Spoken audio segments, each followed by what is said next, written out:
Continuamos con más de soluciones. ¿Existe, doctora Geraldine, el duelo patológico? Más que duelo patológico es como un duelo complicado. O sea, cuando el duelo es un proceso natural, claro, que todos vivimos en el momento de una pérdida. Cuando ese duelo se complica, comenzamos a tener todos estos pensamientos, empiezo, por ejemplo, a ir a buscar a esta persona a un sitio donde siempre estaba, o lo veo caminando en la casa y no está. O sea, empiezan a complicarse la naturaleza de los pensamientos, ya no es la simple nostalgia, ya no es la simple tristeza, sino que empiezo a hacer cosas que son inadecuadas. En ese momento sí es necesario acudir a un especialista, ¿no? Cuando se busca al especialista, esa persona que está atravesando ese duelo, ¿se da cuenta que lo necesita o pues no se da cuenta y es un tercero el que digamos, guía esa búsqueda? Sí, algunas personas sí llegan a la consulta psicológica diciendo ya no puedo más con esto, yo creo que hay algo que no está bien, no puedo trabajar, no puedo seguir con mi vida. Y necesito que alguien me ayude. Sí llegan planteándolo. También hay alguien cercano, un familiar, incluso compañeros de trabajo, que son los que buscan ayuda para la persona porque ven que no está pudiendo salir de esa situación solo. Entonces, en ambas circunstancias, pues llegan al consultorio psicológico planteándose, no puedo con esto.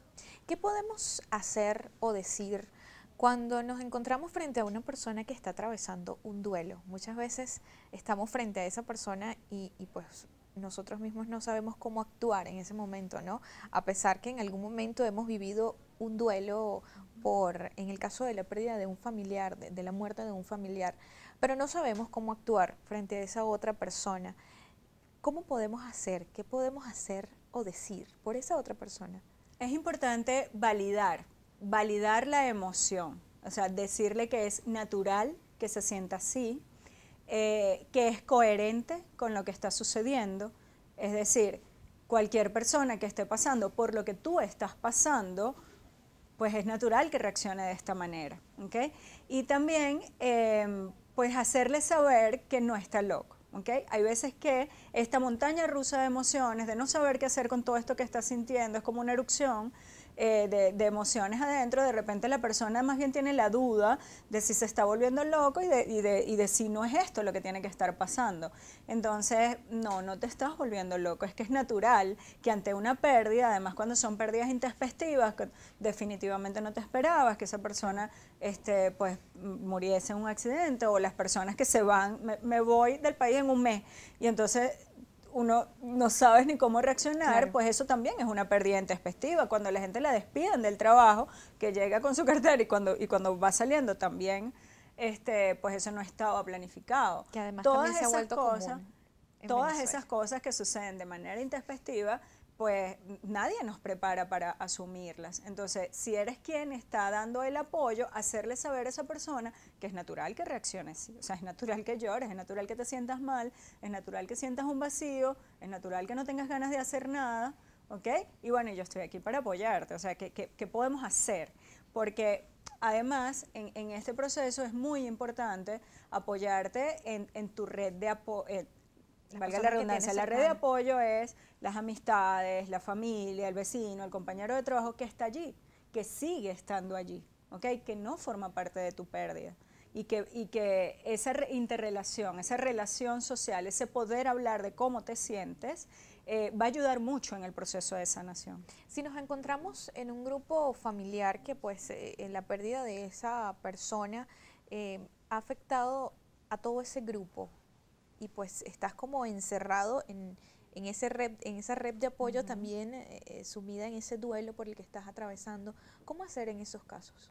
Propiciar espacios donde se hable genuinamente de cómo se están sintiendo. O sea, no hables de eso porque se pone a llorar, o vamos a evitar hablar de eso porque me mira cómo se pone. No, al contrario, vamos a recordar.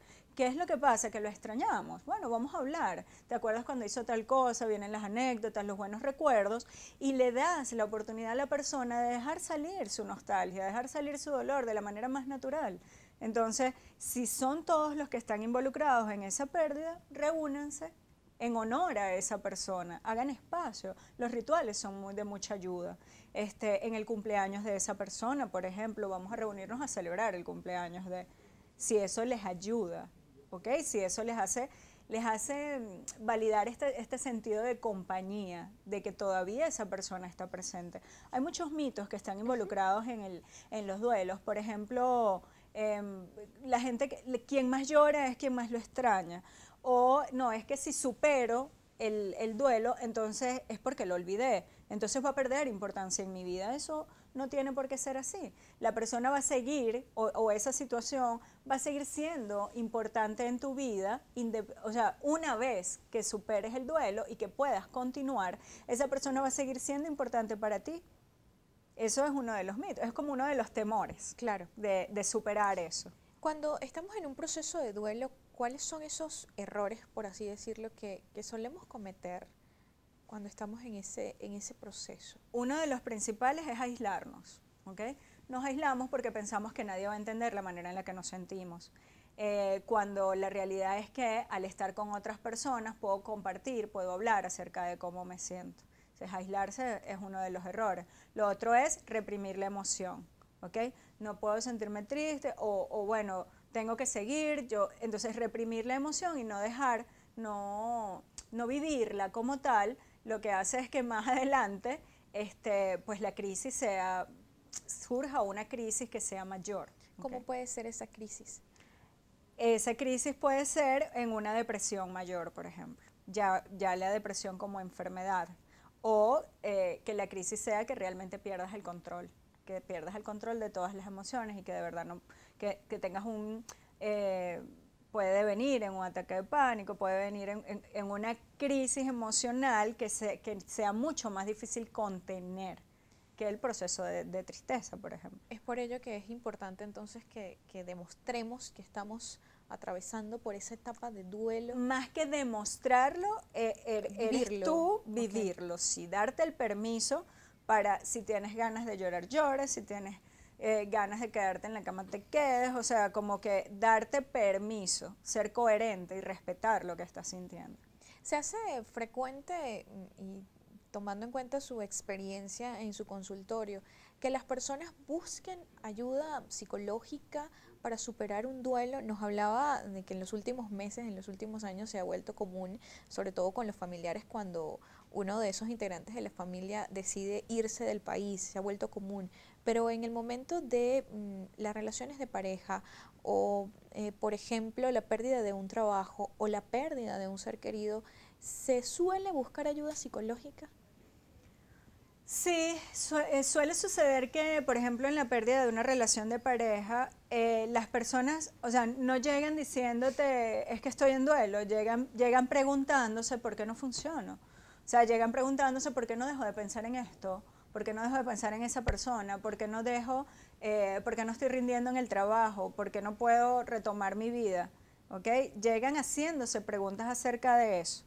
Entonces, bueno, allí es donde la intervención va por, cuéntame qué lugar ocupaba esta persona, qué lugar ocupaba esta situación en tu vida, y desde esa importancia asumiremos el duelo, el proceso.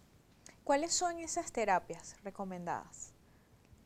La psicoterapia ofrece el espacio para que la persona manifieste lo que está pensando, lo que está sintiendo, y organizarlo en función del aquí y del ahora, ¿no? Ubicarlo en el aquí y en el ahora. Si te sitúas en el pasado, estás abriéndole la puerta a la depresión, y si te sitúas en el futuro, le abres la puerta a la ansiedad.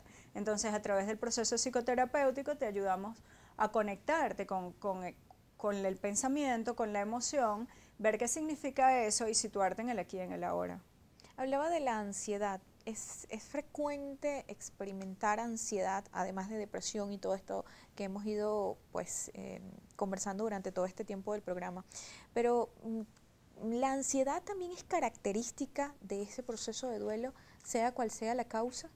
Sí, puede serlo porque, por ejemplo, si esta persona forma parte de los planes futuros o en la manera en que está incorporada en la vida.